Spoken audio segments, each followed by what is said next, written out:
देखो बच्चों,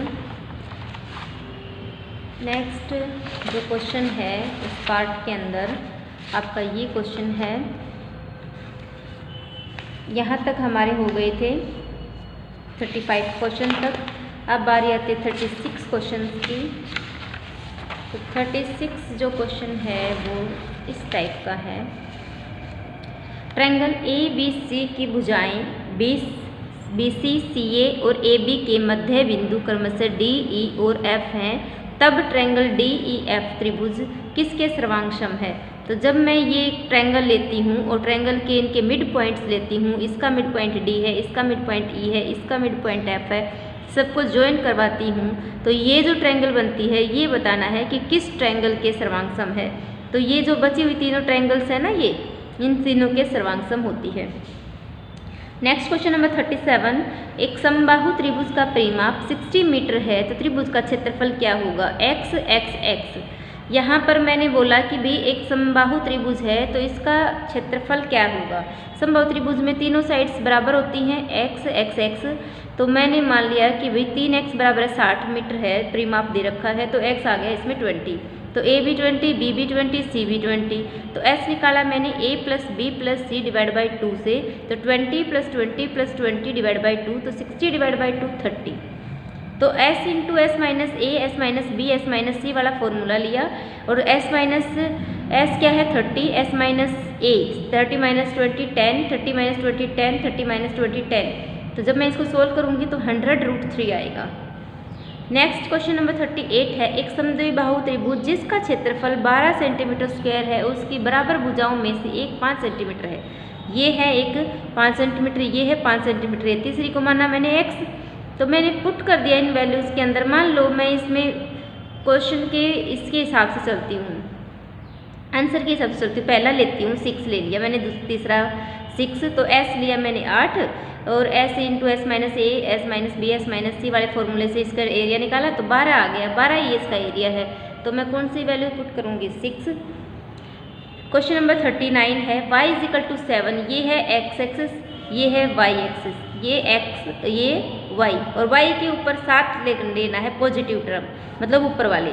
तो ये किसके समानांतर है। तो देखो ये x एक्सिस के समानांतर है, तो मैंने इसमें लिख दिया 39। क्वेश्चन नंबर 40, y एक्स से बिंदु -7 2 की लंबिक दूरी क्या है।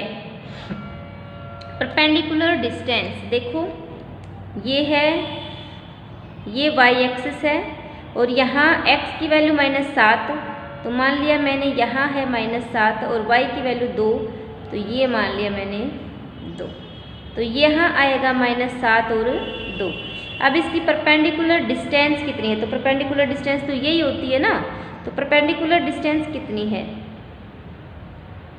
-x की वैल्यू कितनी होगी। यहाँ पर y लेना है ना, y, ये डिस्टेंस तो ये आ गई, डिस्टेंस ये आ गई, तो ये देखो कितनी है, y इज इक्वल टू 2।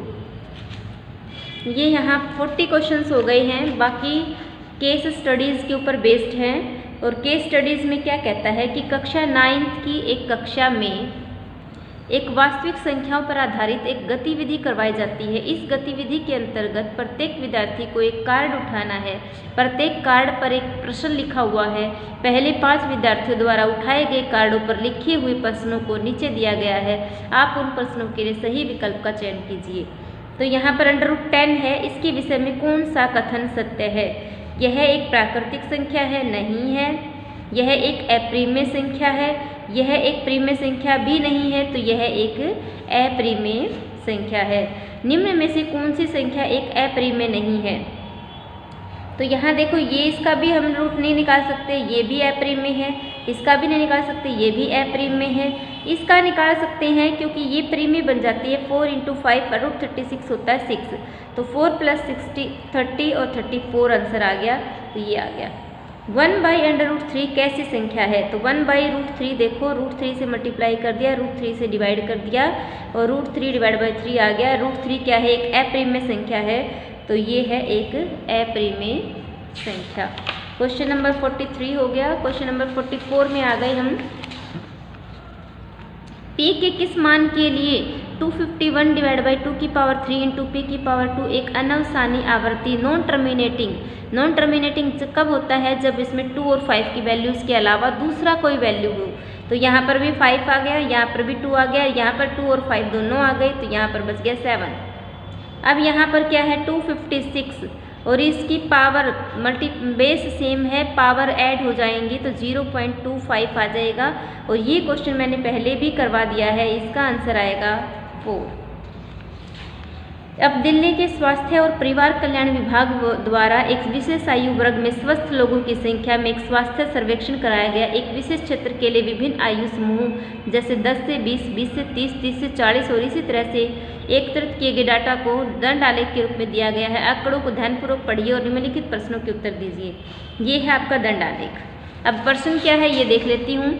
सबसे कम आयु वर्ग के लोगों की संख्या का सबसे अधिक आयु वर्ग के लोगों की संख्या का कितने प्रतिशत होगा? पहले मैं सबसे कम आयु वर्ग के लोग लिखूं, फिर मैं सबसे अधिक आयु वर्ग के लोग लिखूं, फिर उनका परसेंटेज। तो यहाँ देखो सबसे कम आयु वर्ग के लोग कितने हो गए? 1600 और ज़्यादा के कितने हो गए? 500। तो 500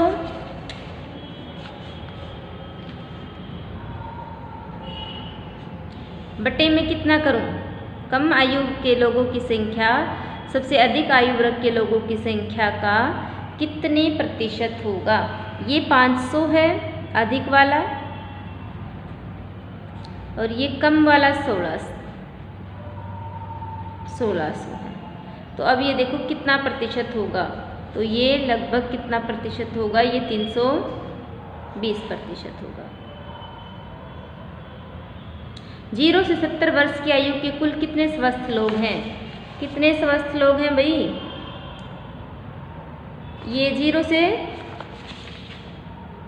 70, 0 से 70 तो सबको जोड़ देंगे। 1600 और 1400 3000, 1600 और 1400 3000, 3000 और 1000 4000, 4300 और 4300 में 1000 जोड़ूंगी तो 5300 और 200 जोड़ूंगी तो 5500, 5500 में 1000 जोड़ा तो 6500 और 6500 में 1000 जोड़ा तो 7500 और 7500 में 500 जोड़ा तो 8000, 8100। मेरे ख्याल से 8100 आएगा, ये वाला आंसर है। किन्हीं दो क्रमागत आयु वर्ग में लोगों की संख्या का अंतर सर्वाधिक है? किस में आयु वर्गों में लोगों की संख्या का अंतर सर्वाधिक है? 50 से 60 और 60 से 70 में,